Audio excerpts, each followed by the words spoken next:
명동 한복판. 오후의 번잡함 속에서 강지은은 한 손에 무거운 서류 가방을 든 채 빠르게 걸음을 옮기고 있었다.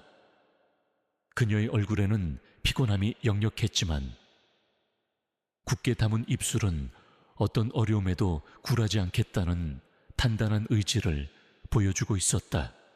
지은은 간신히 돈을 모아 동생의 희귀병 치료비를 마련해야 했다. 매일 밤낮 없이 일하고 잠시도 쉬지 못하는 생활은 이미 익숙해진 고통이었다.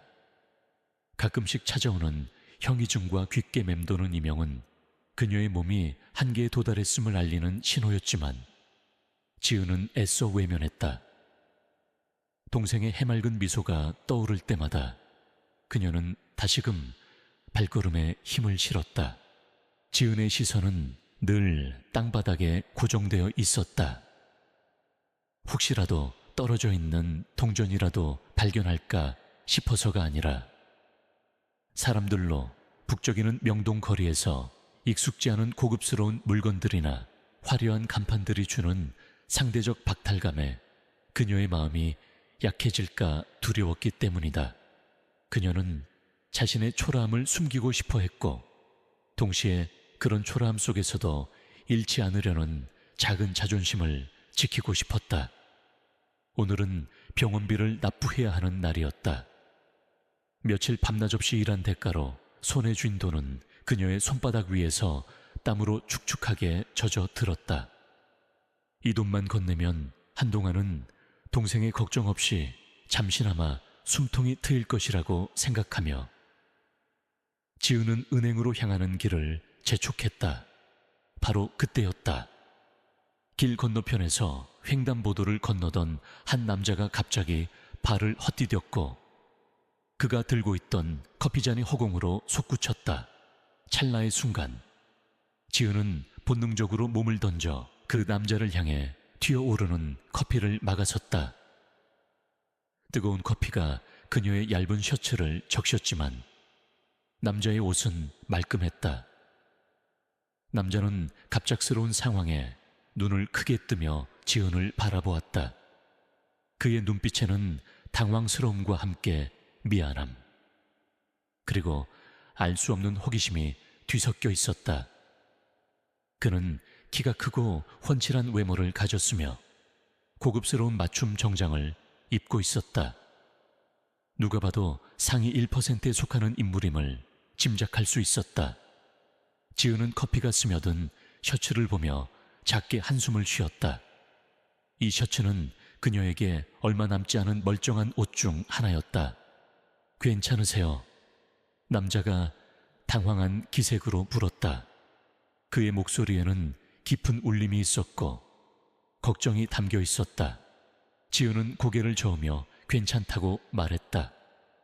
네, 괜찮습니다. 옷은 금방 마를 거예요. 그녀는 애써 미소를 지어 보였다. 불편한 상황을 빨리 벗어나고 싶었다. 지은은 다시 갈 길을 재촉하려 했지만 남자는 그녀의 팔을 붙잡았다. 잠깐만요. 제 실수로 이렇게 되셨는데 그냥 가시면 안 되죠. 새 옷을 사드리거나 아니면 세탁비를 드리겠습니다. 지은은 남자의 손을 부드럽게 뿌리쳤다. 아닙니다. 정말 괜찮아요. 저도 급해서 먼저 가보겠습니다. 그녀는 더 이상 엮이고 싶지 않았다. 이런 귀찮은 만남은 그녀의 바쁜 일상에 방해만 될 뿐이었다. 게다가 이런 부자들과 엮여봤자 좋을 것 하나 없다는 것을 그녀는 너무나 잘 알고 있었다. 예전에도 비슷한 경험이 있었다. 그들은 항상 베푸는 척했지만 결국엔 자신의 우월감을 확인하려 들거나 혹은 자신들의 세상으로 지은을 끌어들이려 했을 뿐이었다. 하지만 남자가 다시 말을 이으려 할 때 지은은 이미 군중 속으로 사라져 버렸다. 남자는 멍하니 그녀가 사라진 방향을 바라보았다. 그의 시선은 그녀의 뒷모습에서 떨어진 낡은 손목시계에 닿았다. 녹슨 밴드와 금이 간 유리. 하지만 묵직한 존재감을 뿜어내는 그 시계는 묘하게 그의 시선을 사로잡았다. 남자는 시계를 주워 들었다. 시계 안쪽에는 작게 새겨진 KJ라는 이니셜이 눈에 들어왔다. 그는 시계를 주머니에 넣고는 쓴웃음을 지었다. 이런 만남은 난생 처음이었다. 대부분의 여자들은 그에게 접근하려고 안달이거나 혹은 그에게서 무언가를 얻어내려고 노력했다. 하지만 방금 사라진 여자는 달랐다. 그녀는 그에게서 아무것도 원하지 않는 것처럼 보였다. 오히려 그의 제안을 거절하고 서둘러 자리를 피했다. 이 점이 그를 더욱 의아하게 만들었고 묘한 호기심을 불러일으켰다. 며칠 후 황태현은 부모님의 성화에 못 이겨 맞선 자리에 앉아 있었다. 그는 명성 높은 황성그룹의 유일한 후계자였다. 그의 어머니인 황금희 여사는 자수성가로 그룹을 지금의 위치에 올려놓은 냉철하고 빈틈없는 사업가였다.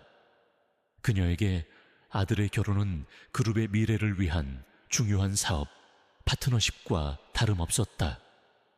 태연은 어머니의 뜻을 거스를 수 없었다. 이미 수없이 많은 맞선을 보았고 그는 그 과정이 지긋지긋했다. 대부분의 맞선 상대들은 외모도 학벌도 집안 배경도 흠잡을 데 없는 완벽한 여자들이었다. 하지만 그들의 눈빛에는 늘 욕망이 가득했다. 그들은 태연을 사랑하는 것이 아니라 그의 배경과 불을 탐하고 있었다. 태연은 그런 시선에 염증을 느꼈다. 그의 눈앞에는 단아한 외모의 여인이 앉아 있었다. 재벌가의 딸답게 교양 있고 우아한 태도를 지니고 있었다. 하지만 태연의 시선은 자꾸만 며칠 전 명동에서 만났던 강지은에게로 향했다. 그녀의 억척스럽지만 당당했던 눈빛, 그의 호의를 거절했던 단호함이 잊혀지지 않았다. 그때까지도 그는 그녀의 이름도 연락처도 몰랐다. 그저 KJ라는 이니셜이 새겨진 낡은 시계만을 가지고 있을 뿐이었다. 태연은 맞선 상대의 질문에 건성으로 대답하며 딴 생각에 잠겼다. 집으로 돌아온 태연은 어머니의 호출에 응해야 했다. 황금희 여사는 서재에 앉아 냉철한 눈빛으로 아들을 바라보았다. 오늘 맞선은 어땠니? 김 회장 딸, 흠잡을 데 없는 아이다. 내 짝으로 손색이 없어. 태연은 피곤한 듯 한숨을 쉬었다. 어머니, 저는 아직 결혼을 생각하고 있지 않습니다. 내 나이가 몇인데 아직도 그런 소리를 하니 너는 황성그룹의 후계자야. 개인의 감정보다 그룹의 미래가 우선이라는 걸 명심해라. 금희 여사의 목소리에는 차가운 경고가 담겨 있었다. 어머니, 저는 제가 사랑하는 사람과 결혼하고 싶습니다. 태연은 용기를 내어 말했다. 금희 여사의 눈썹이 살짝 치켜 올라갔다. 사랑, 그게 무엇인데 계산된 관계 속에서 피어나는 것이 사랑이다. 너는 아직 세상을 모르는구나. 태연은 더 이상 반박하지 못했다. 어머니와의 대화는 항상 이런 식이었다. 논리적이고 차가웠으며 감정은 끼어들 틈조차 없었다. 그는 자신의 방으로 돌아와 낡은 시계를 꺼내 들었다. KJ, 이니셜의 주인은 누구일까? 그는 알 수 없는 이끌림에 시계를 손가락으로 매만졌다. 그때 문득 몇 년 전 우연히 들었던 아버지의 이야기가 떠올랐다. 아버지는 젊은 시절 첫사랑의 선물을 소중히 간직했다고 했다. 그 선물은 다름 아닌 낡은 손목시계였다. 아버지는 그 시계를 평생 소중히 여겼고 그 시계가 어떤 어려운 상황에서도 자신에게 용기를 주었다고 말하곤 했다. 하지만 어느 날 갑자기 그 시계를 잃어버렸고 아버지는 오랫동안 상실감에 시달렸다고 했다. 아버지는 그 시계가 단순한 선물이 아니라 어떤 중요한 의미를 지닌다고 덧붙였다. 어린 태연은 아버지의 이야기에 크게 관심을 두지 않았지만 지금 이 순간 강지은의 시계를 보며 묘한 기시감을 느꼈다. 한편 지은은 병원비를 납부하고 한숨을 돌린 뒤 다시 일상으로 돌아왔다. 그녀는 커피 사건 이후로 그 남자와 마주칠 일은 없을 거라고 생각했다. 하지만 며칠 뒤 그녀는 우연히 동네 작은 슈퍼마켓에서 그 남자를 다시 만났다. 남자는 생수 몇 병과 간편식 몇 개를 사고 있었다. 그는 지은을 발견하고 놀란 듯 눈을 크게 떴다. 저번에 그분 아니세요? 남자가 반갑게 말을 걸어왔다. 그의 얼굴에는 희미한 미소가 걸려 있었다. 지은은 당황했지만 애써 침착한 표정을 지었다. 네. 그런데 여기서 뭘? 그녀는 말을 흐렸다. 이런 동네 슈퍼마켓에서 저런 남자를 다시 만날 줄은 상상도 못했다. 저 이 근처에 잠시 들를 일이 있어서요. 혹시 그때 떨어뜨리신 시계가 이거 맞나요? 남자는 주머니에서 낡은 손목 시계를 꺼내 지은에게 건넸다. 지은은 놀라 손으로 입을 가렸다. 그녀가 가장 아끼는 유일한 가족의 유품이었다. 잃어버린 줄도 모르고 있었다. 어떻게 이걸 가지고 계세요? 지은의 목소리가 살짝 떨렸다. 그녀는 시계를 받아들고 조심스럽게 어루만졌다. 그때 당신이 너무 급하게 가셔서 미처 돌려드리지 못했습니다. 며칠 동안 혹시 찾을까 해서 가지고 있었는데 이렇게 다시 만나게 될 줄은 몰랐네요. 남자는 부드럽게 웃었다. 혹시 시간 괜찮으시면 제 실수에 대한 보답으로 식사라도 대접하고 싶은데. 지은은 망설였다. 거절하는 것이 마땅했지만 그녀의 손에 들린 시계를 보는 순간 그녀의 마음속에 알 수 없는 감정이 일렁였다. 이 시계는 그녀의 어머니가 아버지에게 처음 선물한 것이었고 아버지가 돌아가신 후 어머니가 지은에게 물려준 유일한 유품이었다. 단순한 시계가 아니었다. 그것은 가족의 사랑과 추억, 그리고 지은의 고단한 삶 속에서 버틸 수 있게 해준 작은 희망의 상징이었다. 괜찮으세요? 태연은 그녀의 망설임을 읽고 다시 물었다. 지은은 고개를 끄덕였다. 네. 좋습니다. 그녀는 결국 제안을 받아들였다. 아마도 이 남자가 시계를 찾아준 것에 대한 감사함 때문일지도 몰랐다. 아니면 알 수 없는 운명의 장난일지도 모른다고 생각했다. 두 사람은 슈퍼마켓을 나와 작은 분식집으로 향했다.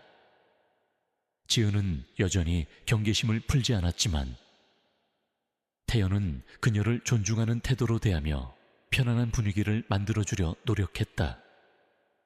그들은 소박한 음식을 먹으며 이야기를 나누었다. 태연은 자신의 이름이 황태연이라고 밝혔지만 자신의 배경에 대해서는 일절 언급하지 않았다. 지은 역시 자신의 어려운 상황을 굳이 드러내지 않았다. 그들은 서로의 진정한 모습을 감춘 채 그저 평범한 사람 대 사람으로 마주 앉아 있었다.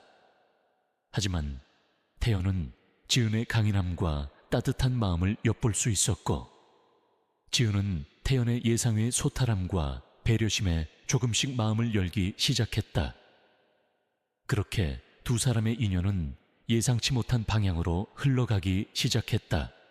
강지은과 황태연의 예상치 못한 재회 이후 두 사람의 관계는 빠르게 깊어졌다. 태연은 지은의 강인함과 순수함에 매료되었고, 지은은 태연의 따뜻하고 배려심 깊은 모습에 조금씩 마음의 문을 열었다. 그들은 서로의 배경에 대해 깊이 캐묻지 않은 채 오직 서로의 존재 자체에 집중하며 시간을 보냈다. 태연은 황성그룹의 후계자라는 자신의 신분을 숨겼고, 지은 역시 동생의 병원비 때문에 힘겹게 살아가고 있는 현실을 감췄다. 그들의 만남은 마치 동화 속의 한 장면 같았지만 현실은 언제나 냉혹한 그림자를 드리우고 있었다. 황태연의 어머니인 황금희 여사는 아들의 변화를 예리하게 눈치챘다. 아들이 예전처럼 무기력하게 맞선 자리에 끌려다니지 않고 종종 밝은 표정을 짓거나 어딘가에 몰두하는 모습을 보였다. 그녀는 직감적으로 아들에게 다른 여자가 생겼음을 알아챘다. 황금희 여사는 황성그룹을 맨손으로 일궈낸 강철 같은 여인이었다. 그녀에게 황성그룹은 단순한 기업이 아니라 자신의 피와 땀, 그리고 영혼이 담긴 전부였다. 아들의 결혼은 그룹의 안정적인 미래와 확장을 위한 중요한 전략적 결정이어야 했다. 때문에 아들이 자신의 의지대로 선택한 여자, 그것도 신분이나 배경이 불분명한 여자와 엮이는 것은 상상조차 할 수 없는 일이었다. 황금희 여사는 곧바로 사람을 시켜 태연이 만나는 여자가 누구인지 조사하기 시작했다. 그리고 며칠 후 그녀의 서재 탁자 위에는 강지은의 사진과 함께 그녀의 가족 관계, 학력, 그리고 현재 생활에 대한 상세한 보고서가 놓여 있었다. 보고서를 읽어 내려갈수록 금희 여사의 표정은 싸늘하게 굳어졌다. 가난한 집안, 희귀병을 앓는 남동생, 불안정한 직업, 어느 것 하나 그녀의 기준에 미치지 못했다. 더구나 보고서 말미에 첨부된 사진 한 장은 금희 여사의 눈을 날카롭게 만들었다. 그것은 강지은이 목에 걸고 있는 낡은 은목걸이 사진이었다. 그 목걸이는 단순한 장신구가 아니었다.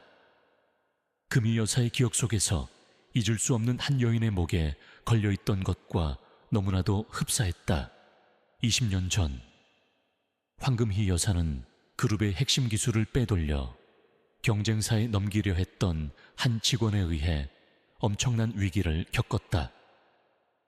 당시 그녀는 그 직원을 맹신했고, 그 직원은 황금희 여사의 사업적 비밀은 물론 사적인 정보까지 꿰뚫고 있었다.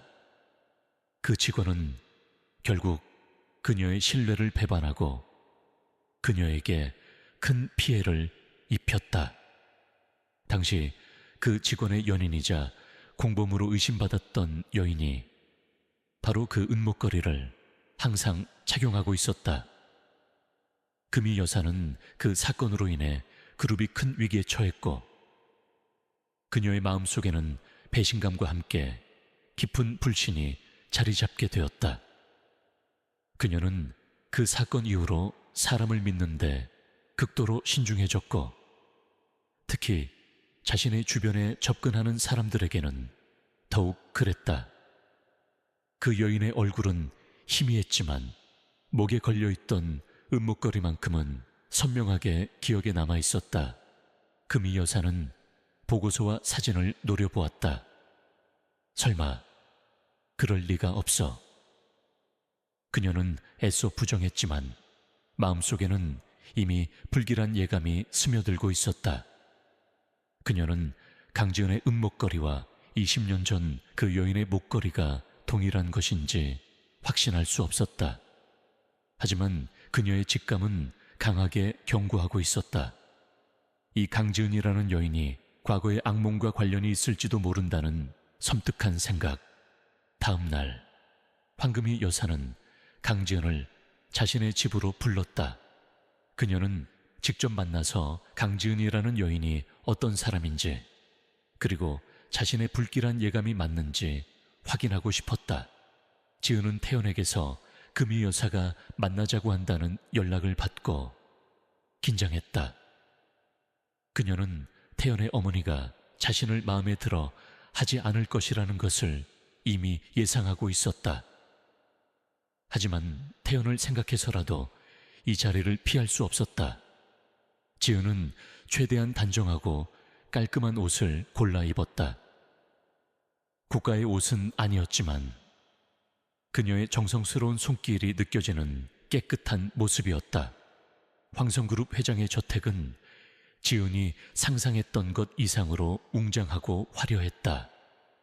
대문에서부터 본체까지 이어지는 길을 걷는 동안 지은은 자신이 마치 다른 세상에 온 것 같은 기분을 느꼈다. 거대한 현관문을 지나 저택 안으로 들어서자 최고급 예술 작품과 고풍스러운 가구들이 눈에 들어왔다. 모든 것이 지은에게는 낯설고 불편한 공간이었다. 황금희 여사는 응접실에서 지은을 기다리고 있었다. 그녀는 지은이 들어서자마자 날카로운 시선으로 위아래를 훑었다. 지은은 그 시선에서 압도적인 위압감을 느꼈다. 금희 여사의 표정은 단단한 바위처럼 굳어 있었고 그 어떤 감정도 읽을 수 없었다. 앉아라. 금희 여사가 짤막하게 말했다. 그녀의 목소리에는 차가운 권위가 실려 있었다. 지은은 조심스럽게 소파에 앉았다. 그녀는 최대한 예의 바른 태도를 유지하려 노력했지만 손끝이 미세하게 떨리는 것을 막을 수는 없었다. 네가 태연이와 만나는 강지은이라고 들었다. 금희 여사가 본론으로 들어갔다. 나는 네 배경에 대해 이미 다 알고 있다. 솔직히 말해 내 아들 짝으로는 어울리지 않는다고 생각한다. 지은은 가슴이 철렁했지만 애써 침착하게 대답했다. 죄송합니다, 회장님. 하지만 태연 씨와 저는 서로 진심으로 사랑하고 있습니다. 금희 여사는 코웃음을 쳤다. 사랑은 배부를 때나 할 수 있는 사치다. 네 동생의 병원비 때문에 허덕이는 처지에 사랑 타령이라니 가증스럽구나. 금희 여사의 직설적이고 모욕적인 말에 지은의 얼굴이 붉어졌다. 그녀의 자존심이 짓밟히는 기분이었다. 하지만 그녀는 이곳에서 무너질 수 없었다. 동생을 위해, 그리고 자신을 위해 굳건히 버텨야 했다. 저는 제 삶을 열심히 살아가고 있습니다.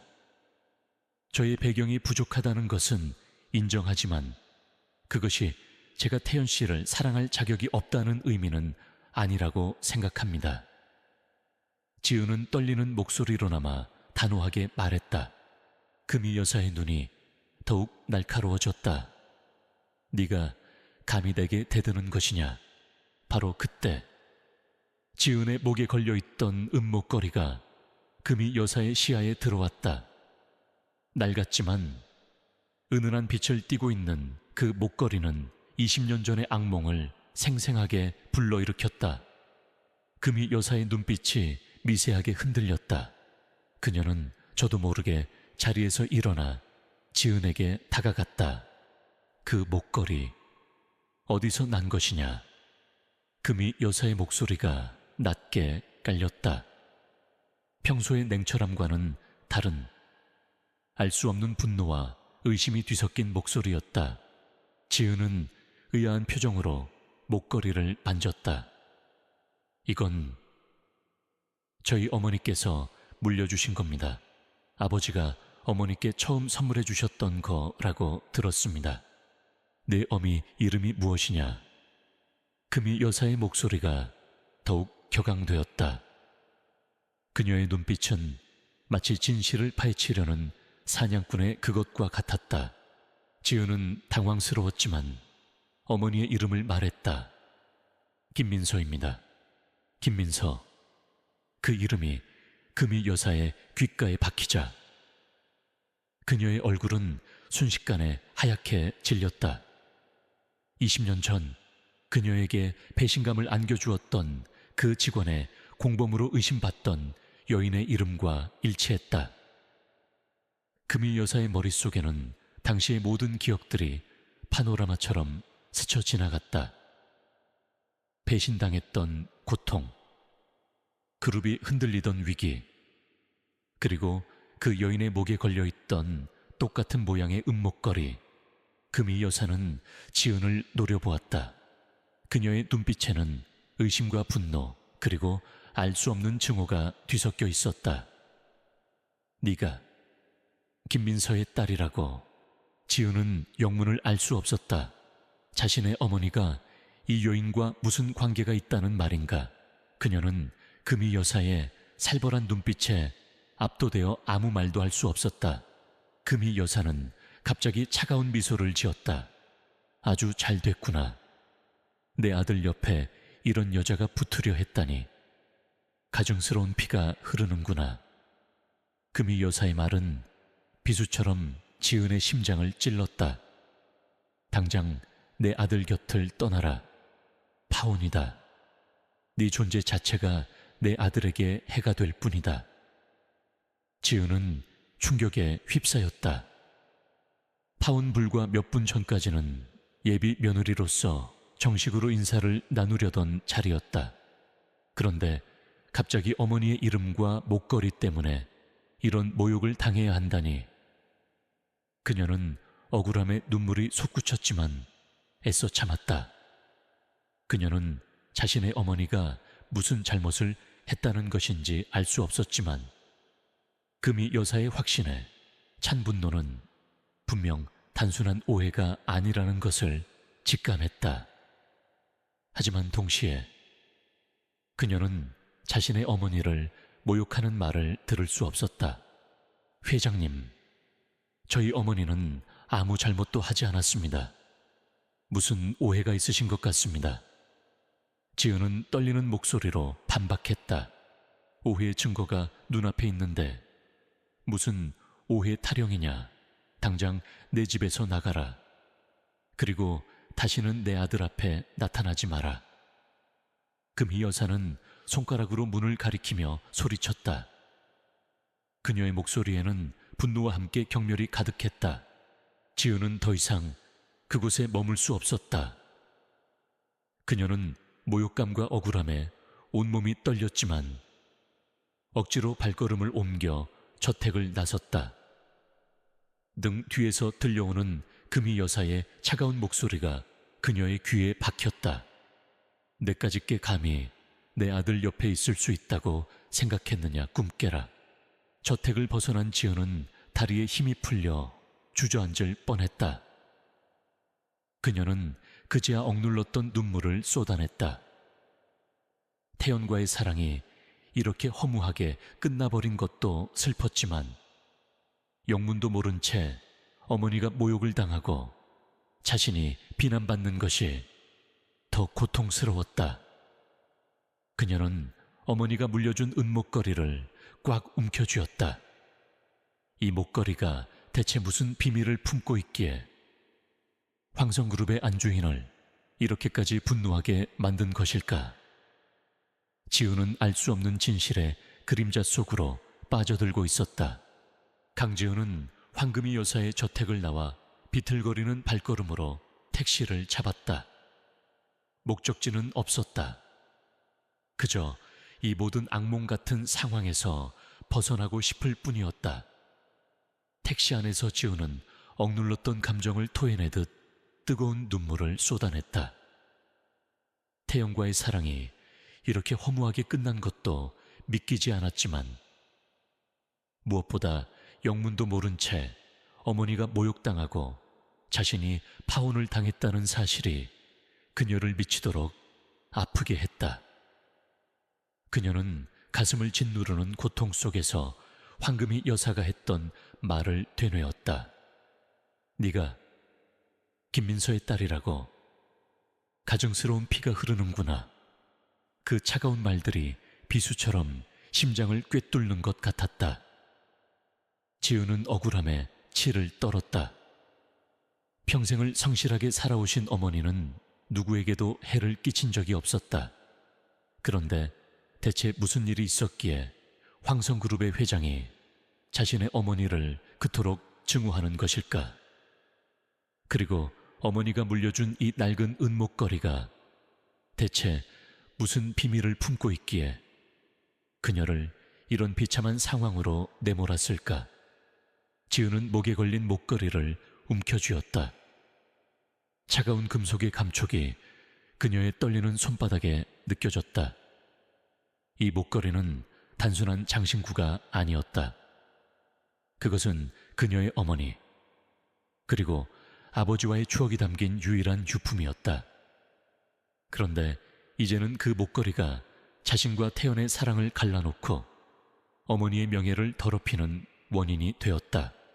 집으로 돌아온 지은은 곧바로 어머니의 사진을 꺼내 들었다. 온화한 미소를 짓고 있는 어머니의 얼굴을 어루만지며 지우는 눈물을 멈출 수 없었다. 그녀는 어머니에게 숨겨진 과거가 있다는 것을 상상조차 해본 적이 없었다. 어머니는 늘 강하고 현명하고 따뜻한 분이었다. 그녀의 삶은 고단했지만 지은과 동생을 위해 모든 것을 헌신하셨다. 그런 어머니에게 대체 무슨 오명이 씌워졌다는 말인가? 지은은 진실을 파헤쳐야겠다고 결심했다. 어머니의 명예를 되찾고 자신이 겪은 이 모든 모욕에 대해 해명해야 했다. 그리고 무엇보다 태연에게 이 모든 오해를 풀고 싶었다. 그날 밤 지은은 좀처럼 잠을 이룰 수 없었다. 머릿속은 복잡했고 가슴은 답답했다. 그녀는 어머니의 일기장을 꺼내 들었다. 일기장은 어머니가 젊은 시절부터 꾸준히 써온 것이었다. 지은은 어머니가 혹시 과거의 일을 기록해 두었을까 하는 희망을 품고 조심스럽게 페이지를 넘겼다. 일기장에는 어머니의 평범한 일상과 지연, 동생과의 행복했던 순간들이 담겨 있었다. 하지만 몇몇 페이지에는 알 수 없는 내용이 적혀 있었다. 특히 20년 전의 기록들은 띄엄띄엄 이어졌고 마치 무언가를 숨기려 한 듯 모호하게 쓰여 있었다. 그 사건, 그 사람, 비밀, 이런 단어들이 반복해서 등장했지만 구체적인 내용은 없었다. 하지만 한 문장이 지은의 눈을 사로잡았다. 그 목걸이만은 꼭 지켜야 해. 그것이 내가 살아있다는 증거니까. 이 문구는 지은의 은목걸이와 직접적으로 연결되는 듯했다. 지은은 더욱 혼란스러워졌다. 어머니의 일기장은 진실의 조각들을 흩뿌려 놓았지만 전체적인 그림은 여전히 흐릿했다. 다음 날 아침 태연은 지은에게 전화를 걸었지만 그녀는 받지 않았다. 그는 불길한 예감에 사로잡혔다. 어머니의 냉정한 성격을 누구보다 잘 아는 태연은 지은과의 만남이 순탄치 않았을 것이라고 직감했다. 그는 곧바로 어머니에게 달려갔다. 서재에 앉아있는 금희 여사의 표정은 평소보다 더욱 싸늘하고 단호해 보였다. 지은이는 어디 있습니까, 어머니? 지은이에게 무슨 말씀을 하신 겁니까? 태연은 다급하게 물었다. 금희 여사는 아들의 질문에 눈도 깜빡하지 않았다. 네가 만나는 그 여자, 강지은은 절대 안 된다. 파혼이다. 난 이미 그 아이에게 내 뜻을 분명히 전했다. 파혼이라뇨, 어머니. 무슨 말씀이십니까? 제가 사랑하는 사람입니다. 태연은 격분했다. 사랑 금희 여사가 싸늘하게 웃었다. 그 아이의 어미가 누구인지 아느냐? 20년 전 황성그룹을 송두리째 흔들었던 배신자의 공범 김민서의 딸이다. 그 아이의 목에 걸린 목걸이가 그 증거다. 그 은목걸이는 김민서가 늘 하고 다니던 목걸이와 똑같았다. 태연은 충격에 휩싸였다. 20년 전의 그 사건.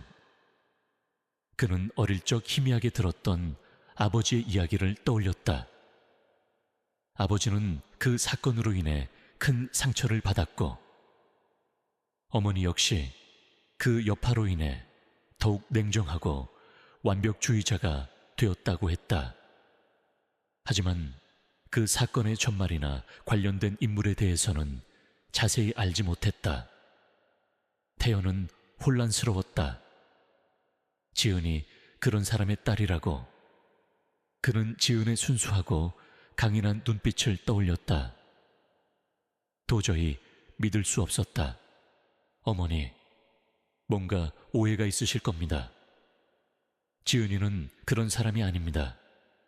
분명히 다른 이유가 있을 거예요. 태연은 지은을 변호했다. 오해 증거가 눈앞에 있는데 무슨 오해 타령이냐. 금희 여사는 단호하게 말했다. 그 아이는 절대 내 며느리가 될 수 없다. 만약 네가 그 아이와의 관계를 정리하지 않는다면 나는 너를 황성그룹의 후계자 자리에서 끌어내릴 것이다. 모든 것을 잃게 될 거다. 금희 여사의 협박은 태연에게 큰 충격이었다. 그는 어머니가 자신의 말을 허투루 하지 않는다는 것을 잘 알고 있었다. 황성그룹의 후계자 자리는 그에게 단순한 지위가 아니었다. 그것은 그의 존재 이유이자 그가 지켜야 할 가족의 유산이었다. 하지만 지은을 포기할 수는 없었다. 그는 어머니의 분노가 과하다는 것을 느꼈고 분명히 그 뒤에는 숨겨진 진실이 있을 것이라고 직감했다. 태연은 일단 어머니의 말을 따르는 척하며 시간을 벌기로 했다. 그는 지은에게 연락해서 만나자고 설득해야 했다. 한편 지은은 자신이 일하는 작은 옷가게로 출근했다. 그녀는 억지로 미소를 지으며 손님을 응대했지만 그녀의 마음속은 여전히 혼란스러웠다. 그때 낯선 여자가 가게 문을 열고 들어섰다. 그녀는 세련되고 우아한 차림이었지만 눈빛은 어딘가 불안해 보였다. 여자는 지은을 빤히 바라보았다. 지은은 왠지 모를 위화감을 느꼈다. 강지은 씨 맞으시죠? 여자가 나지막이 물었다. 지은은 고개를 끄덕였다. 네, 그런데 누구시죠? 여자는 주위를 한번 둘러보더니 지은에게 가까이 다가왔다. 저는 황금희 회장님의 비서입니다. 회장님께서 강지은 씨에게 전할 말씀이 있으시다고 해서 왔습니다. 지은의 심장이 쿵 내려앉았다. 또 무슨 말을 들으려고 그녀는 불안한 표정으로 여자를 바라보았다. 회장님께서는 강지은 씨에게 이 자리에서 당장 사라져 달라고 하셨습니다. 그리고 이 수표를 건네주셨습니다. 여자는 봉투 하나를 지은에게 내밀었다. 봉투 안에는 거액의 수표가 들어있었다. 이 돈이면 네 동생의 병원비는 물론 남은 평생을 편안하게 살 수 있을 겁니다. 회장님께서는 이 돈을 받고 태연 씨 곁에서 영원히 사라지기를 원하십니다. 지은의 손이 떨렸다. 그녀는 수표를 받아들고 봉투를 꽉 움켜쥐었다. 이것은 단순한 돈이 아니었다. 그것은 모욕이자 황금희 여사가 자신을 얼마나 경멸하는지를 보여주는 증거였다. 그녀의 자존심은 산산조각 나는 것 같았다. 저는 이 돈을 받을 수 없습니다. 지은은 단호하게 말했다. 그녀의 목소리는 떨렸지만 눈빛만은 흔들리지 않았다. 저는 돈 때문에 태연 씨를 만난 것이 아닙니다. 그리고 저희 어머니는 절대 그런 분이 아닙니다. 저는 진실을 밝힐 겁니다. 비서는 지은의 반응에 놀란 듯 눈을 크게 떴다. 그녀는 황금이 여사의 뜻을 거부하는 사람이 거의 없다는 것을 알고 있었다. 강지은 씨, 이 기회를 놓치면 후회할 겁니다. 회장님의 뜻을 거역하는 것은 아주 위험한 일입니다. 저는 후회하지 않을 겁니다. 지은은 비서의 손에 수표 봉투를 돌려주었다. 저는 제가 사랑하는 사람을 위해, 그리고 저희 가족을 위해 진실을 밝힐 것입니다. 비서는 한숨을 쉬며 돌아섰다. 그녀는 지은의 예상치 못한 강단 있는 태도에 놀랐지만 동시에 그녀의 앞날이 순탄치 않을 것이라는 불길한 예감을 지울 수 없었다. 비서가 가게를 나선 후 지은은 힘없이 주저앉았다. 그녀는 눈물을 흘리지 않았다. 이제는 슬픔보다 분노가 더 컸다. 그녀는 결심했다. 반드시 황금이 여사의 오해를 풀고 어머니의 명예를 회복할 것이며 자신의 사랑을 지켜낼 것이다. 그때 태연에게서 다시 전화가 걸려왔다. 지은은 잠시 망설이다가 전화를 받았다. 지은아, 어디야? 어머니가 뭐라고 하셨어? 내가 지금 갈게. 태연의 목소리에는 걱정이 가득했다. 지은은 애써 침착한 목소리로 말했다. 태연 씨, 저 괜찮아요. 하지만 우리 할 이야기가 있어요. 아주 중요한 이야기요. 무슨 일인데 설마 어머니가 너한테 너무 심하게 하신 거야? 태연은 초조하게 물었다. 아니요. 그보다 더 복잡한 일이에요. 어머니께서 저를 오해하고 계세요. 아니, 저희 어머니를 오해하고 계세요. 20년 전 일이라고 하셨는데.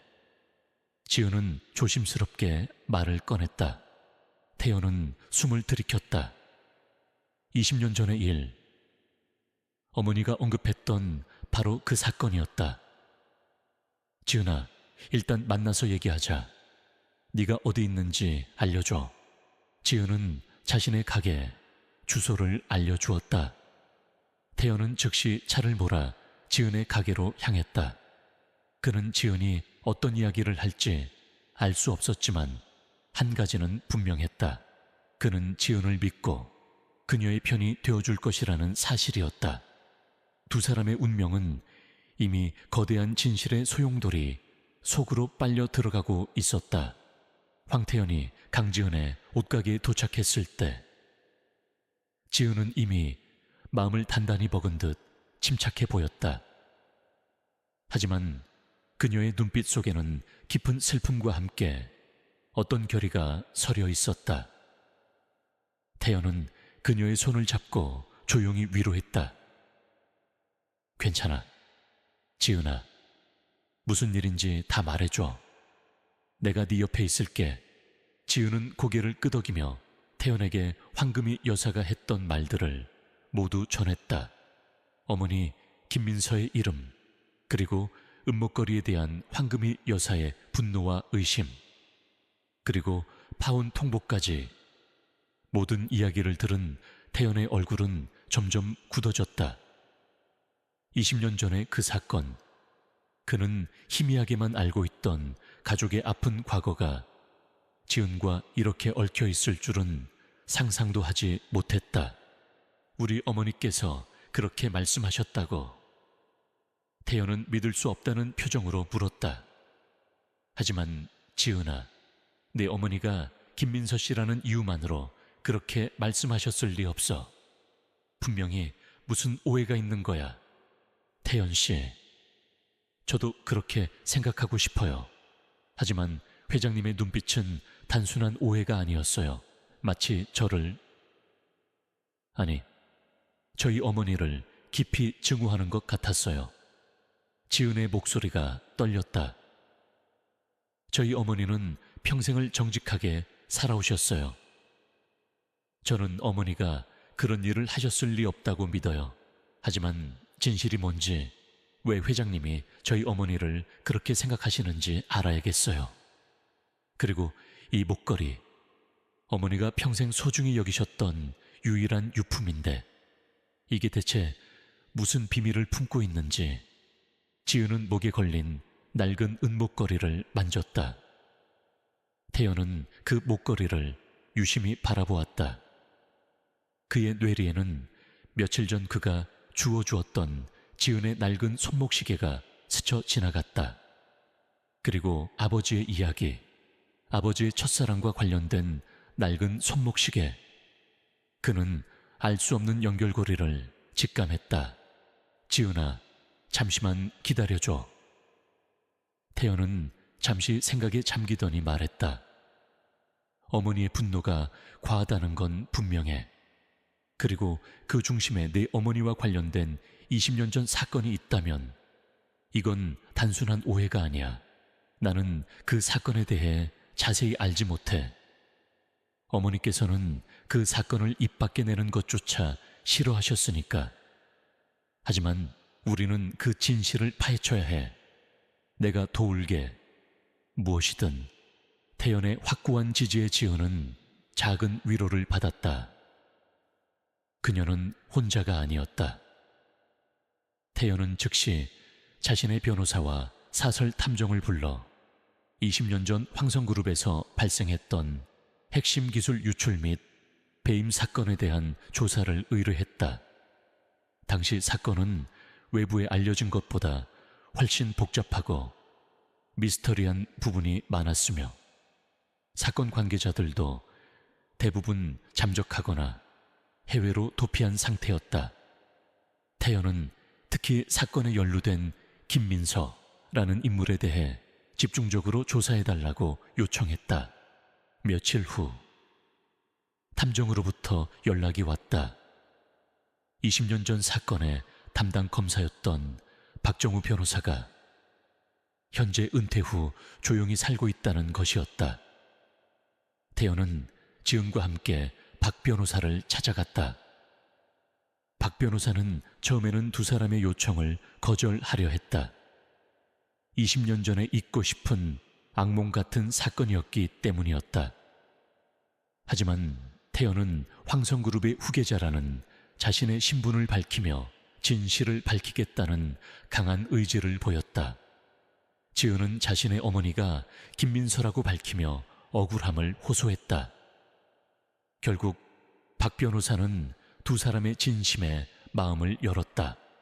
20년 전 그 사건은 당시 사회를 떠들썩하게 만들었지. 황성그룹의 핵심 기술이 경쟁사에 유출되고 막대한 손실을 입은 사건이었어. 주범은 황성그룹의 연구원이었던 이승철이라는 자였어. 그리고 김민서 씨는 이승철의 연인이자 공범으로 지목되었지. 박 변호사는 어렵게 입을 열었다. 당시 증거들이 너무 명확했어. 이승철이 기술을 빼돌리고 돈을 받은 정황이 포착되었고 김민서 씨가 그에게 정보를 제공하고 도피를 도왔다는 증언들이 나왔어. 특히 김민서 씨의 계좌로 거액의 돈이 입금된 기록이 결정적인 증거였지. 지은은 충격에 입을 다물지 못했다. 저희 어머니가 그럴 리가 없어요. 어머니는 그런 돈에 관심 없는 분이셨어요. 그리고 왜 어머니는 그때 해명하지 않으셨죠? 박 변호사는 한숨을 쉬었다. 김민서 씨는 사건 직후 잠적했어. 아무런 해명도 없이 사라졌지. 이승철도 해외로 도피했고 결국 사건은 그렇게 미제 사건으로 종결되었지. 황금희 회장님은 그 사건으로 인해 큰 상처를 받으셨어.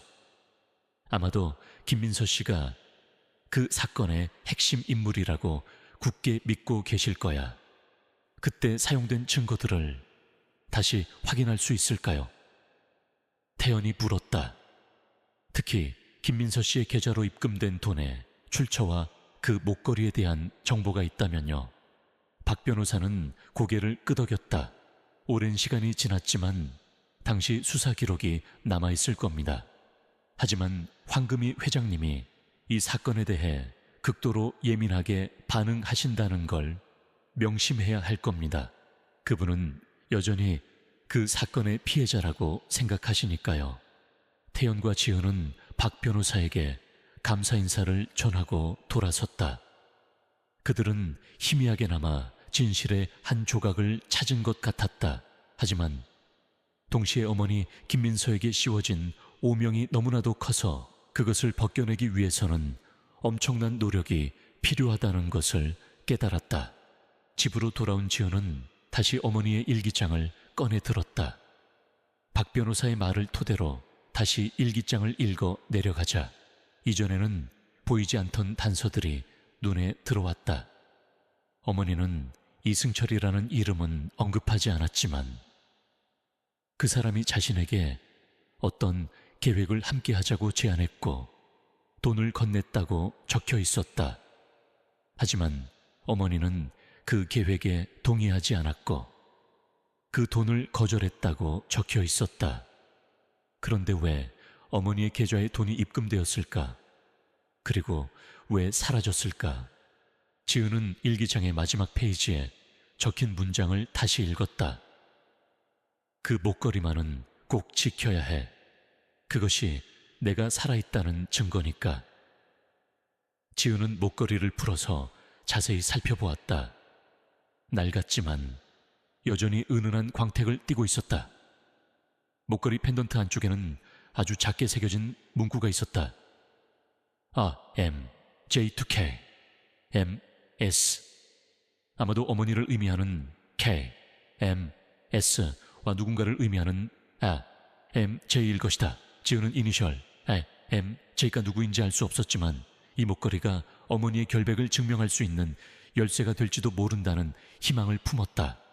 다음 날 태연은 박 변호사로부터 20년 전 사건의 상세한 수사 기록과 당시 황성그룹 내부 보고서를 받아냈다.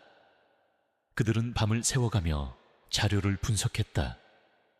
김민서의 계좌로 입금된 돈은 실제로 존재했지만 그 돈은 입금된 지 얼마 되지 않아 다시 인출되어 다른 계좌로 흘러들어간 기록이 있었다. 그 계좌는 이승철의 명의가 아니었다. 다른 제3의 인물 명의였다.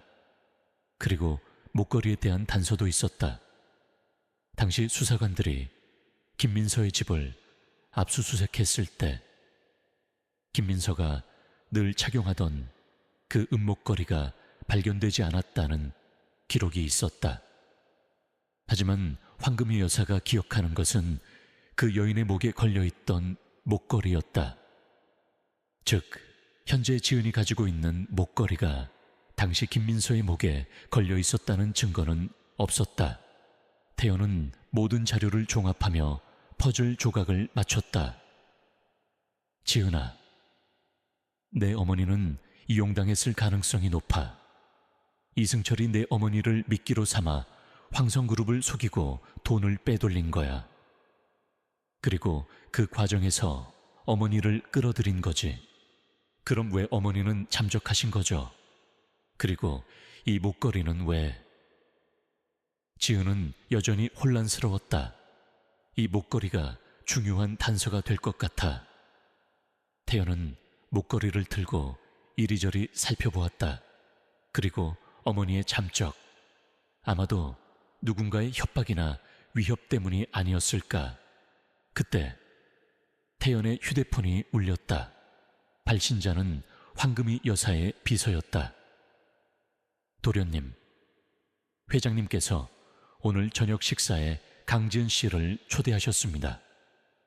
회장님께서 직접 오해를 풀고 싶어 하시는 것 같습니다. 태연은 의아했다. 어머니가 갑자기 태도를 바꿀 리 없었다. 분명 무슨 의도가 있을 터였다. 그는 지은을 바라보았다.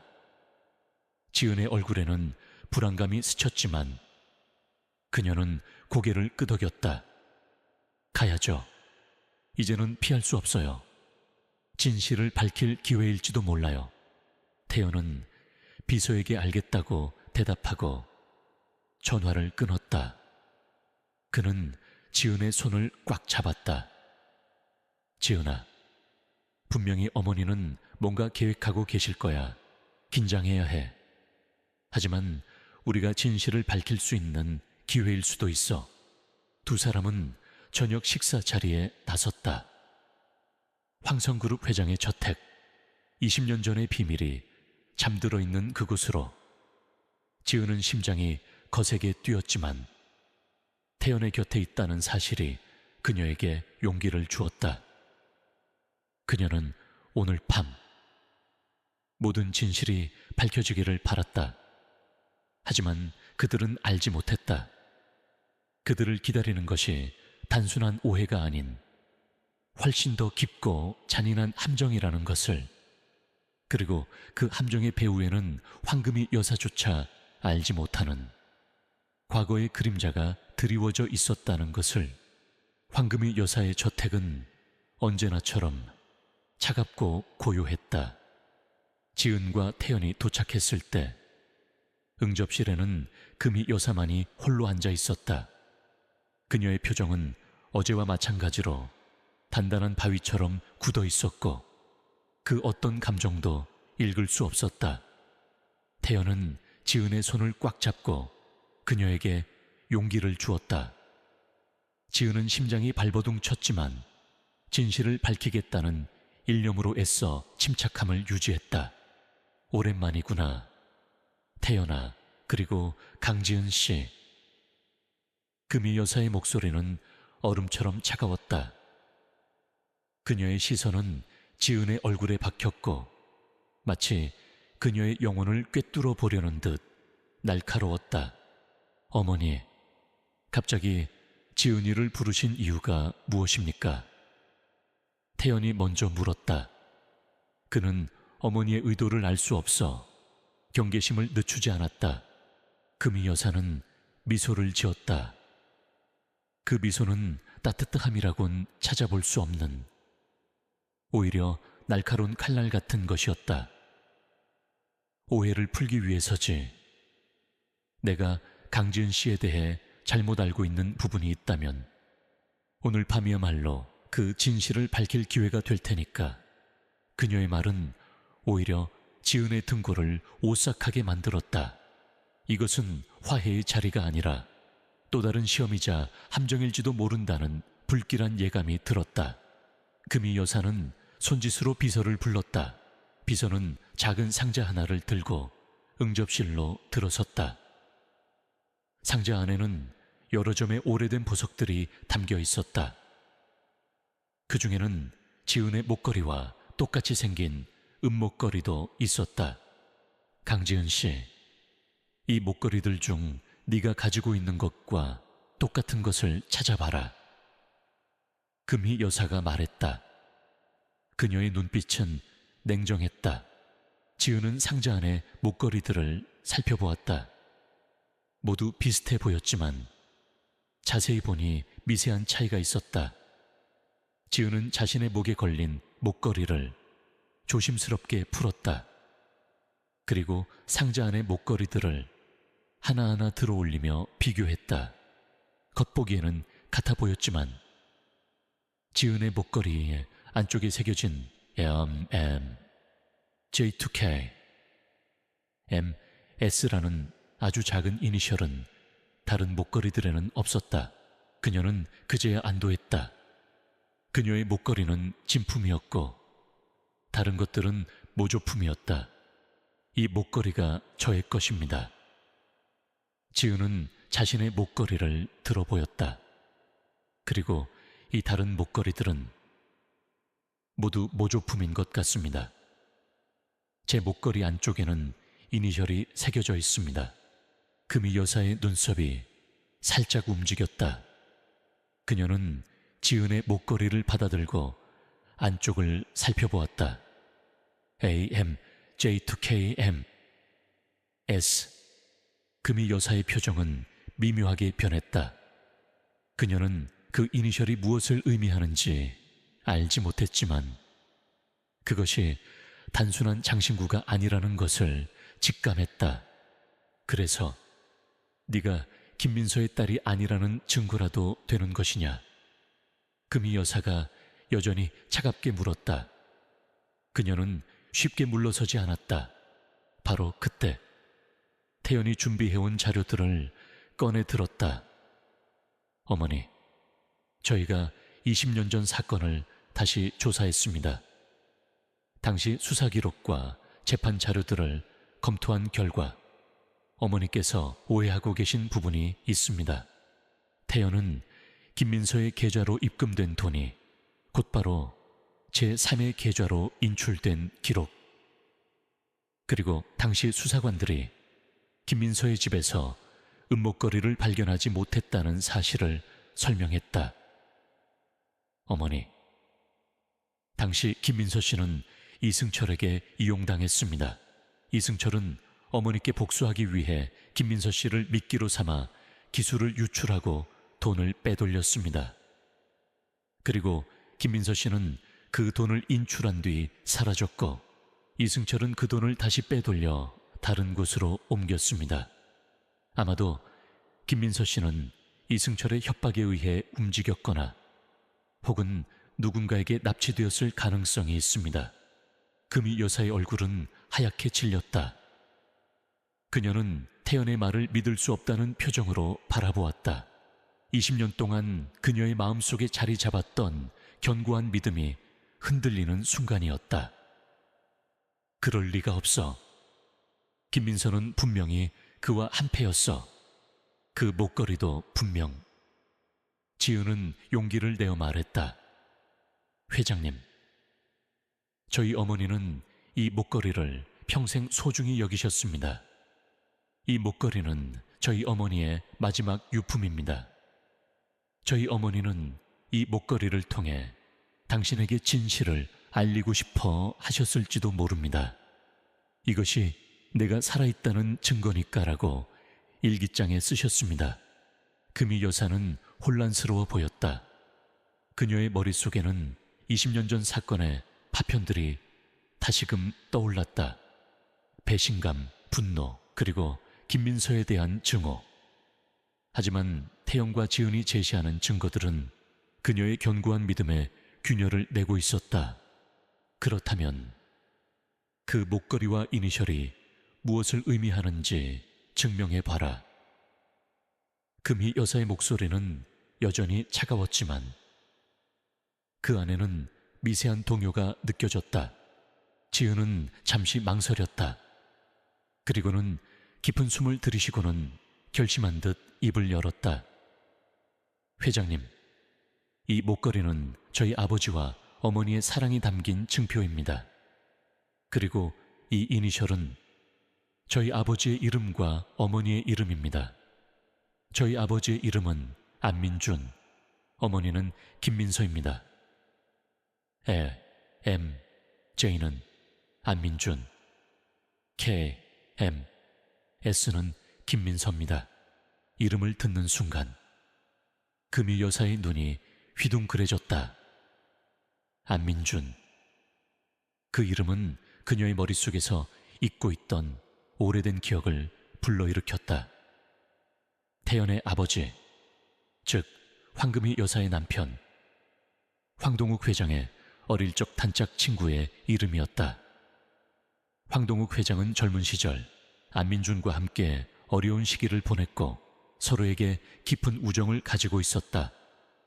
하지만 안민준은 어느 날 갑자기 자취를 감췄고 동욱 회장은 오랫동안 그를 그리워했다.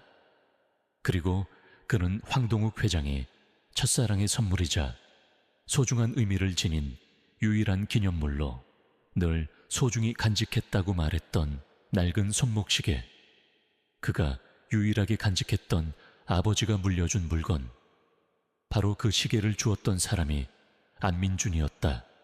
금희 여사의 얼굴은 창백하게 질렸다. 그녀의 손이 미세하게 떨리기 시작했다. 그녀는 믿을 수 없다는 표정으로 지은을 바라보았다. 지은이 안민준의 딸이라고 그렇다면 지은의 어머니 김민서는 안민준의 아내였다는 말인가? 그녀는 지은의 얼굴을 다시 보았다. 어딘가 익숙한 느낌이 들었다. 과거의 기억들이 파노라마처럼 스쳐 지나갔다. 내 아버지가 안민준이라고. 금이 여사의 목소리가 떨렸다. 그 목소리에는 믿을 수 없는 현실을 받아들이지 못하는 고통이 담겨 있었다. 지은은 고개를 끄덕였다. 네, 회장님. 저희 아버지는 안민준입니다. 어머니는 아버지를 정말 사랑하셨고, 이 목걸이는 두 분의 사랑을 맹세한 증표라고 늘 말씀하셨습니다. 금이 여사는 머리가 복잡했다. 20년 전 그 사건의 배후에는 이승철이 있었고, 김민서가 그의 공범으로 지목되었지만 이제 지은이 안민준의 딸이라는 사실이 드러났다. 황금희 여사는 이승철이 황성그룹의 기술을 빼돌린 후 자신을 더욱 괴롭히기 위해 친구인 안민준과 그의 아내 김민서까지 끌어들여 사건을 조작했을 가능성을 떠올렸다. 이승철은 황금희 여사가 가장 소중하게 생각하는 것들을 빼앗고 싶어 했다. 그것은 단순히 돈이나 기술이 아니었다. 그녀의 신뢰와 인간관계였다. 금희 여사는 과거의 조각들을 맞춰 나갔다. 이승철은 황성그룹에 입사하기 전부터 안민준과 친분이 있었다는 소문이 있었다. 하지만 당시 금희 여사는 그 소문을 대수롭지 않게 여겼다. 이제 와서 생각해보니 이승철은 치밀하게 계획했던 것이다. 안민준을 이용하고 김민서를 이용해 황금희 여사에게 상처를 주려 한 것이다. 이건 말도 안 돼. 금희 여사는 멍하니 중얼거렸다. 그녀의 눈빛은 흔들렸고 더 이상 냉철함을 유지할 수 없었다. 그녀는 지난 20년간 김민서에 대한 증오 속에서 살아왔다. 하지만 그 모든 것이 오해였다니. 바로 그때 저택의 문이 열리고 늙은 노인이 한 명 들어섰다. 그는 황성그룹의 오랜 집사이자 황동욱 회장의 개인 비서였던 박노인이었다. 박노인은 지은과 태연 그리고 금희 여사를 둘러보더니 금희 여사의 손에 들린 은목걸이를 발견하고는 놀란 듯 눈을 크게 떴다. 회장님, 그 목걸이가 어디서 난 것입니까? 박노인의 목소리가 떨렸다. 금희 여사는 박노인을 바라보았다. 박집사, 이 아이가 안민준의 딸이라고 하는구나. 그리고 이 목걸이가 안민준이 김민서에게 선물한 것이라고. 박노인의 얼굴은 순간적으로 하얗게 질렸다. 그의 눈빛은 지은에게로 향했고 마치 과거의 유령을 본 듯한 표정이었다. 그는 지은의 얼굴을 자세히 살폈다. 그리고는 희미한 미소를 지으며 눈물을 글썽였다. 아가씨, 정말 안민준 도련님의 따님이십니까? 박노인은 주저앉을 듯 몸을 떨었다. 제가 회장님께 드릴 말씀이 있습니다. 20년 전 그 사건에 대한 진실입니다. 모든 시선이 박노인에게로 향했다. 금희 여사는 충격에 휩싸여 박노인을 바라보았다. 태연과 지은 역시 숨을 죽였다. 박노인은 깊은 한숨을 쉬고는 천천히 입을 열었다. 그의 목소리에는 오랜 세월 억눌러 왔던 고통과 후회가 담겨 있었다. 20년 전 이승철은 저에게 접근했습니다. 그는 황금희 회장님께 복수할 계획을 세우고 있었고 그 계획에 제가 필요하다고 했습니다. 이승철은 제가 황 회장님 옆에서 오랫동안 일했다는 것을 알고 있었고 황 회장님의 모든 약점과 비밀을 꿰뚫고 있다고 믿었습니다. 그는 황 회장님께서 가장 아끼는, 아니 유일하게 마음을 준 친구인 안민준 도련님을 이용하려 했습니다. 이승철은 안민준 도련님이 김민서 씨에게 선물한 그 은목걸이를 똑같이 만들어서 김민서 씨에게 누명을 씌우려 했습니다. 그리고 안민준 도련님을 협박해서 황성그룹의 기밀을 빼돌리려 했습니다. 박노인의 고백은 마치 마른 하늘의 날벼락 같았다. 금희 여사는 충격에 아무 말도 할 수 없었다. 그녀는 자신의 눈을 의심했다. 박노인이 이승철과 한패였다니. 그녀가 가장 믿고 의지했던 사람이었다. 이승철은 안민준 도련님에게 만약 기밀을 넘기지 않으면 김민서 씨에게 살인 누명을 씌우고 그녀의 가족에게 해를 가하겠다고 협박했습니다. 안민준 도련님은 김민서 씨와 가족을 지키기 위해 어쩔 수 없이 기밀을 넘기려 했습니다. 하지만 마지막 순간에 이승철에게 뒤통수를 맞았습니다. 이승철은 기밀을 빼돌린 후 안민준 도련님과 김민서 씨 모두에게 죄를 뒤집어 띄우고 도주했습니다. 제가 그때 안민준 도련님께 조작된 정보를 흘렸고 이승철의 계획에 은밀하게 협조했습니다. 저는 이승철이 황 회장님의 몰락을 진심으로 바라고 있었고 그가 성공하면 저에게 큰 보상을 해줄 것이라고 믿었습니다. 죄송합니다, 회장님. 죄송합니다. 박노인은 무릎을 꿇고 통곡했다.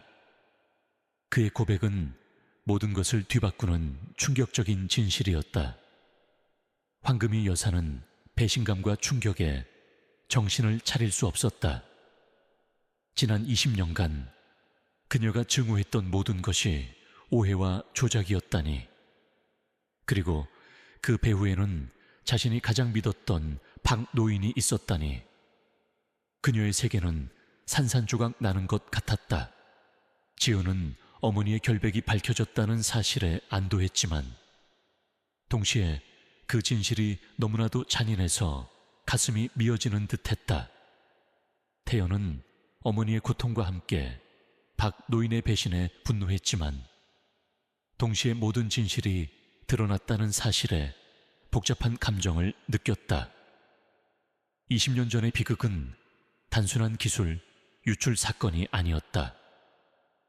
그것은 치밀하게 계획된 복수극이자 한 남자의 치밀한 배신이 낳은 비극이었다. 박노인의 충격적인 고백은 황금희 여사를 산산조각 냈다. 그녀의 얼굴은 배신감과 후회 그리고 엄청난 고통으로 일그러졌다. 지난 20년간 그녀는 김민서에게 깊은 증오를 품고 살아왔다. 그 증오가 그녀의 삶을 지탱하는 원동력이기도 했다.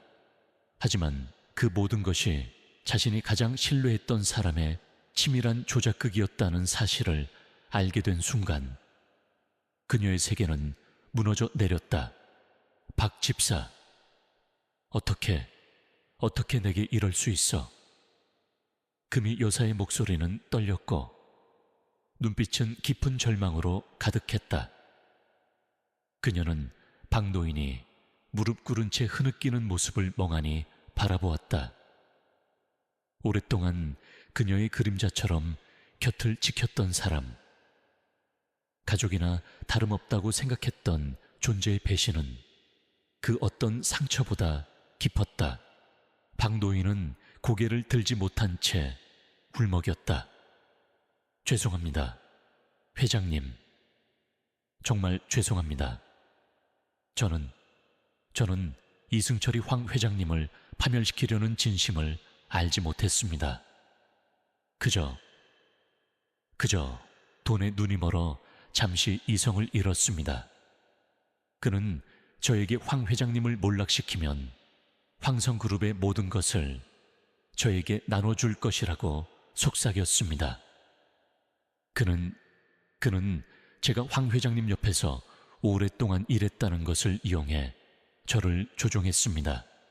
박노인의 말을 듣는 동안 태연의 주먹은 꽉 쥐어졌다. 그의 어머니가, 그리고 아버지와 그들의 가족이 겪어야 했던 고통의 뿌리가 바로 눈앞에 있었다.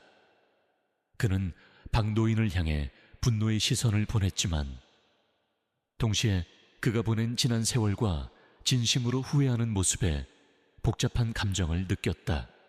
강지은은 어머니 김민서의 결백이 밝혀졌다는 사실에 안도했지만 그 과정에서 드러난 진실의 무게는 너무나도 가혹했다. 자신의 어머니가 누군가의 복수극에 이용당하고 누명을 썼다는 사실, 그리고 그로 인해 황금이 여사가 20년이라는 세월 동안 깊은 증오 속에서 살아왔다는 사실이 그녀의 마음을 아프게 했다. 그녀는 황금이 여사의 고통을 이해할 수 있었다. 어머니. 태연이 조심스럽게 금이 여사의 어깨를 감쌌다. 금이 여사는 아무 말 없이 몸을 떨었다. 그녀의 마음속에는 분노, 배신감, 그리고 회한이 뒤섞여 폭풍처럼 휘몰아치고 있었다. 20년간의 증오가 한순간에 허무하게 사라진 자리에 남은 것은 공허 한뿐이었다. 그때 황금이 여사의 비서가 응접실 문을 두드렸다. 회장님, 이승철이라는 분이 회장님을 뵙고 싶다고 합니다. 모든 사람의 시선이 문을 향했다. 이승철, 20년 전 사건의 주범. 그가 지금 이 순간 황금이 여사를 찾아왔다니. 박노인의 얼굴은 창백하게 질렸고 태연과 지은의 눈빛에는 경계심이 스쳤다. 금이 여사는 눈을 감았다가 천천히 떴다. 그녀의 눈빛에는 아직 절망이 남아 있었지만 동시에 차가운 결의가 서려 있었다. 들어오라고 해. 금이 여사의 목소리는 나지막했지만 단호했다. 잠시 후 20년 전에 그 악몽 같은 인물이 응접실로 들어섰다. 이승철은 과거보다 훨씬 늙고 초췌해 보였지만 그의 눈빛은 여전히 어딘가 비뚤어져 있고 섬뜩했다. 그는 금이 여사와 태연, 그리고 박노인, 그리고 지은을 차례로 둘러보더니 비아냥거리는 미소를 지었다. 황 회장님, 오랜만이십니다. 여전히 아름다우시군요. 이승철의 목소리에는 비꼬는 듯한 뉘앙스가 담겨 있었다. 금이 여사는 이승철을 똑바로 응시했다. 네가 감히 여기에 올 줄이야. 20년 전의 짓이 모자라서 또 무슨 짓을 꾸미고 있는 것이냐. 꾸미다니요. 저는 그저 옛 은인께 인사를 드리러 온 것뿐입니다. 이승철은 뻔뻔하게 말했다. 그리고 제가 꾸몄던 일들은 이미 모두 밝혀진 것 같더군요. 박 집사님께서 다 말씀해 주신 모양입니다. 그는 박노인을 향해 비웃는 듯한 눈빛을 보냈다. 박노인은 이승철의 모습에 몸을 떨었다. 이승철, 네가 감히. 조용히 해라. 박 집사, 네가 내 계획에 얼마나 충실했는지 내가 모를 줄 알았느냐. 네가 흘린 정보 덕분에 모든 것이 순조롭게 진행됐지. 물론 마지막에 네가 나를 배신하고 황 회장님께 모든 것을 고백할 줄은 몰랐지만 이승철은 냉정하게 말했다. 그의 목소리에는 박노인에 대한 경멸이 담겨 있었다. 황금이 여사는 이승철을 노려보았다. 네가 내 친구인 안민준을 이용하고 김민서에게 누명을 씌웠다는 것이 사실이냐? 사실입니다. 황 회장님께서는 제가 황성그룹에서 억울하게 해고당했다고 생각하셨습니까? 저는 제가 이룬 모든 것을 잃었습니다. 저는 황 회장님께서 모든 것을 빼앗아 가셨다고 생각했습니다. 그래서 복수하고 싶었습니다. 황 회장님께서 가장 아끼는 것들을 빼앗고 싶었습니다. 돈, 기술, 그런 건 중요하지 않았습니다. 황 회장님의 믿음, 친구, 그리고 명예까지 모두 무너뜨리고 싶었습니다. 안민주는 황 회장님께서 가장 신뢰했던 친구였죠. 그를 이용해 기술을 빼돌리고 그의 아내에게 누명을 씌우면 황 회장님의 마음은 산산조각 날 것이라고 생각했습니다. 이승철은 자신의 복수극을 자랑스럽게 떠벌렸다. 그의 눈빛은 광기에 가까웠다. 강재현은 이승철의 잔인함에 치를 떨었다. 자신의 어머니가 저런 악마 같은 인간에게 이용당했다니 그녀의 가슴은 분노로 가득 찼다. 그래서 김민서는 어디 있느냐? 금이 여사의 목소리가 낮게 깔렸다. 그 안에는 복수심과 함께 할 수 없는 기대감이 섞여 있었다. 이승철은 비웃으며 말했다. 김민서요, 그녀는 그때 사라졌습니다. 제 계획대로라면 그녀는 영원히 세상에서 사라져야 했으니까요. 저는 그녀를 완벽하게 제거했습니다. 아무도 그녀를 찾지 못할 겁니다. 아마도 시체조차 찾지 못할 테니 평생 그녀의 그림자 속에서 살아가셔야 할 겁니다. 황 회장님, 이승철의 말에 지은의 얼굴은 새하얗게 질렸다. 어머니가 죽었다고 그녀는 충격에 휘청거렸다. 태연이 그녀를 부축했다. 황금이 여사의 눈빛은 흔들렸지만 그녀는 애써 냉정함을 유지했다. 네가 감히 그런 말을 할 수 있느냐? 네가 김민서를 어떻게 했는지 말해라. 금요의 여사의 목소리가 높아졌다. 이승철은 태연과 지은을 번갈아 보더니 비열하게 웃었다. 김민서 씨는 그때 황 회장님께서 그녀를 너무나도 증오하셔서 모든 것을 잃게 될 것이라고 생각했습니다. 그래서 제가 제안했죠.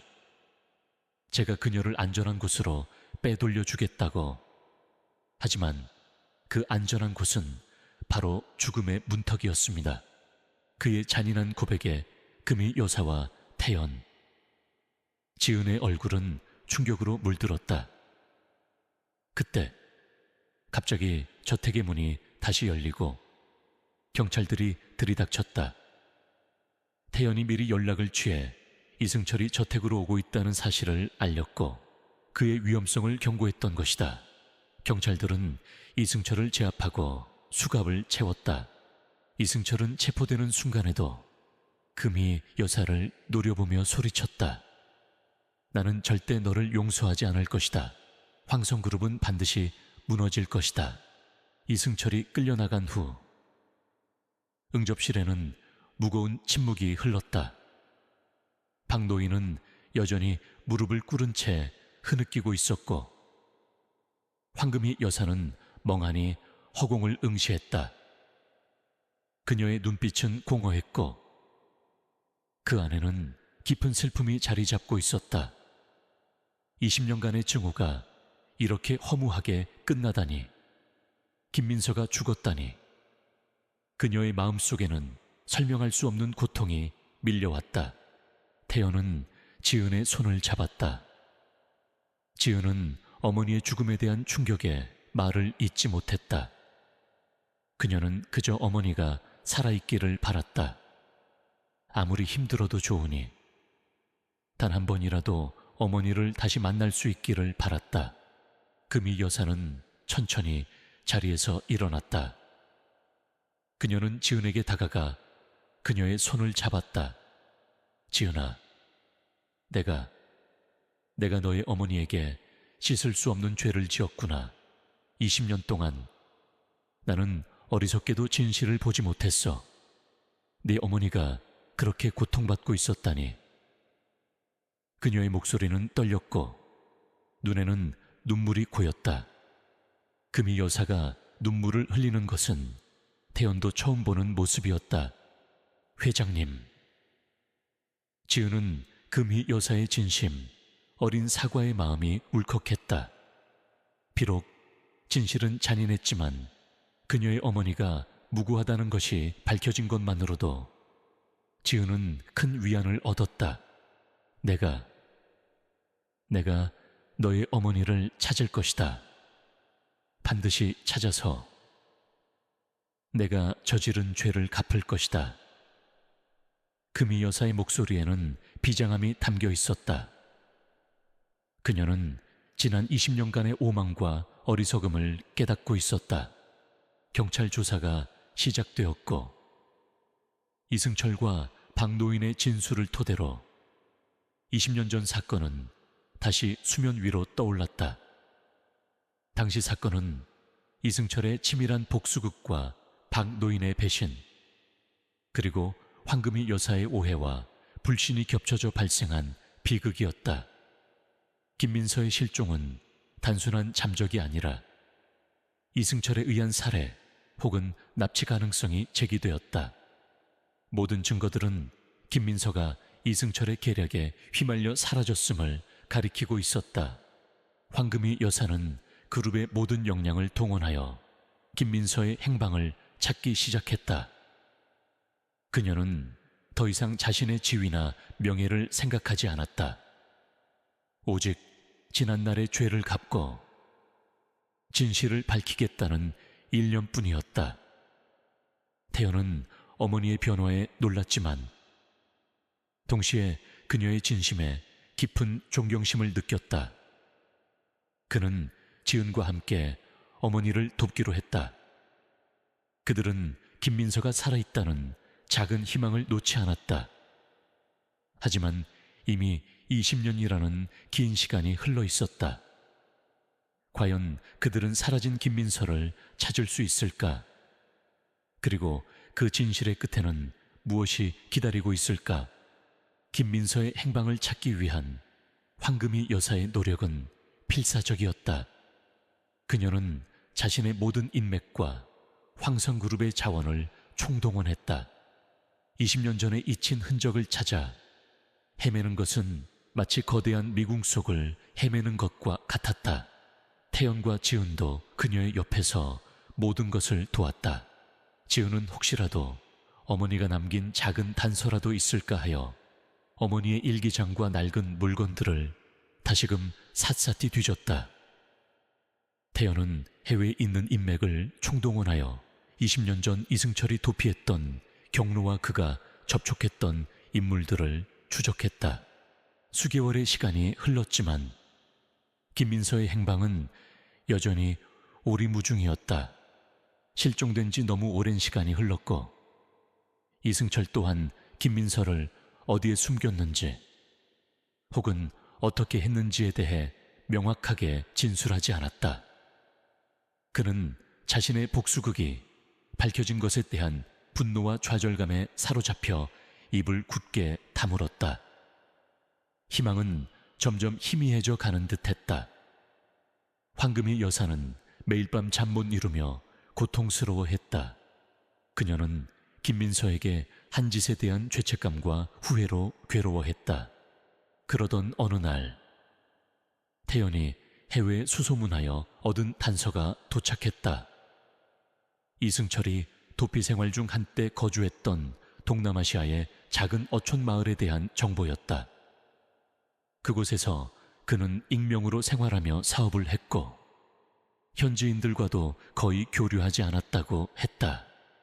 하지만 한 가지 특이한 점은 그가 오랫동안 매주 한 번씩 특정 노인 요양원을 방문했다는 것이었다. 황금희 여사는 이 소식을 듣자마자 지은, 태연과 함께 그곳으로 향했다. 비행기 안에서 세 사람은 긴장과 희망, 그리고 불안감이 뒤섞인 채 초조하게 시간을 보냈다.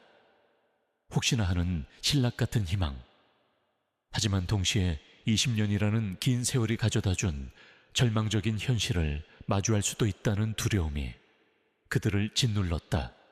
동남아시아의 작은 어촌 마을은 시간조차 멈춘 듯 평화로웠다. 뜨거운 햇볕 아래 그들은 이승철이 방문했다는 노인 요양원으로 향했다. 낡고 소박한 요양원 입구에 도착했을 때 지은의 심장은 격렬하게 뛰었다. 그녀의 손에 땀이 흥건하게 고였다. 요양원 원장은 황금희 여사 일행을 맞이했다. 황금희 여사는 김민서의 사진을 내밀며 혹시 아는 사람이 있는지 물었다. 원장은 사진을 유심히 바라보더니 고개를 갸우뚱했다. 이분은 저희 요양원에 계시던 분과 닮았는데 이름이 다른데요. 그분이 어떤 분이셨죠? 금희 여사가 다급하게 물었다. 몇 년 전에 저희 요양원에 오신 분이 있어요.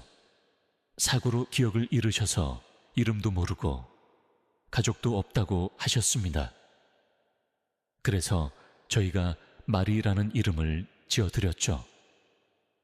그런데 이 사진 속 얼굴과 너무 닮으셨네요. 원장은 말했다. 지금은 많이 편찮으셔서 거동이 어려우시지만 지은은 직감적으로 그 마리라는 사람이 자신의 어머니일지도 모른다고 생각했다. 심장이 터질 듯이 뛰었다. 황금희 여사의 얼굴에는 희미한 희망의 빛이 스쳤다. 세 사람은 원장의 안내를 받아 요양원 깊숙한 곳으로 들어섰다. 작고 아담한 병실 안, 창밖으로는 푸른 바다가 펼쳐져 있었다. 침대에는 한 여인이 누워 있었다.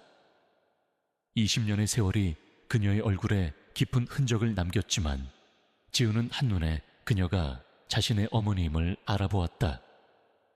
어머니는 많이 야위었고 얼굴에는 주름이 가득했지만 그 온화한 눈빛만은 변하지 않았다. 지은은 어머니의 이름 세 글자를 나지막이 불렀다. 엄마, 김민서. 김민서의 눈이 천천히 뜨였다. 그녀의 시선은 지은에게로 향했고 그 눈빛에는 알 수 없는 혼란과 함께 희미한 그리움이 스쳐 지나갔다. 그녀는 아무 말도 하지 못했다. 기억을 잃었다는 원장의 말이 사실인 듯했다. 지은은 어머니의 침대 옆에 다가가 손을 잡았다. 엄마, 저 지은이에요. 엄마 딸 지은이에요. 지은의 눈에서는 뜨거운 눈물이 흘러내렸다. 그녀는 어머니의 마른 손을 꽉 잡았다. 황금희 여사도 침대 옆에 다가섰다. 그녀는 김민서의 얼굴을 바라보았다. 20년간의 증오가 한순간에 눈 녹듯 사라지고 그 자리를 메운 것은 미안함과 연민 그리고 회한이었다. 민서야, 내가 정말 미안하다. 내가 너를 오해하고 너에게 너무 큰 상처를 주었구나. 김민서의 눈에서 굵은 눈물 한 방울이 흘러내렸다. 그녀는 여전히 말을 하지 못했지만 그녀의 눈빛은 무언가를 기억하려는 듯 흔들렸다. 그때 지은의 목에 걸려있던 은목걸이가 김민서의 시야에 들어왔다. 김민서의 눈빛이 흔들리더니 그녀의 손이 서서히 은목걸이를 향해 뻗어졌다. 그녀의 손끝이 목걸이에 닿는 순간 김민서의 눈동자에 잊고 있던 기억의 파편들이 섬광처럼 스쳐 지나갔다. 안, 민, 준.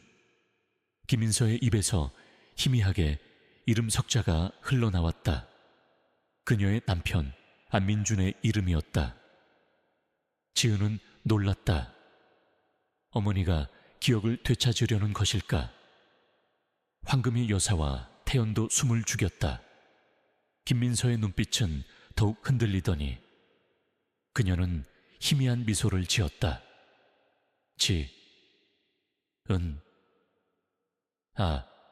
엄마 저 왜요?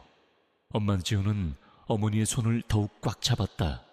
비록 완벽한 기억은 아니었지만 김민서는 딸의 이름을 불렀고 남편의 이름을 기억해냈다. 그리고 그녀의 눈빛은 더 이상 공허하지 않았다. 그 안에는 사랑과 그리움이 담겨 있었다. 황금이 여사는 김민서의 손을 잡고 눈물을 흘렸다. 민서야, 모든 건 이승철의 짓이었어. 내가 너를 오해했어. 내 남편 안민준도 그에게 이용당했어. 그 낡은 손목시계는 내 남편에게 가장 소중한 친구인 안민준이 선물했던 것이었어. 내가 그때 진실을 보지 못했구나. 그때 침대 옆 테이블에 놓여있던 태블릿에서 멜로디가 흘러나왔다. 지은의 동생이 보낸 영상통화였다. 화면 속에는 병실에서 치료를 받고 있는 지은의 동생의 모습이 보였다. 동생은 밝게 웃으며 누나에게 손을 흔들었다. 누나, 나 괜찮아. 병원비 걱정하지 마. 지은은 동생의 모습을 김민서에게 보여주었다. 김민서의 눈동자가 흔들렸다. 그녀는 희미하게 미소를 지으며 손을 들어 태블릿 화면을 만지려 했다. 그녀의 눈가에 눈물이 고였다. 가족의 사랑이 그녀의 기억을 조금씩 되살리고 있었다. 황금희 여사는 김민서를 한국으로 데려와 최고의 의료진으로부터 치료를 받게 했다. 그녀는 지난 20년간의 죄를 갚기 위해 모든 것을 헌신했다. 박노인도 자수하여 자신의 죄를 인정하고 속죄의 시간을 가졌다. 그는 이승철이 황금희 여사에게 보낸 모든 협박 편지와 조작된 증거들의 실체를 밝혔다. 이승철은 가중 처벌을 받게 되었고 그의 잔인한 복수극은 결국 파멸로 끝이 났다. 김민서의 치료는 점진적으로 이루어졌다.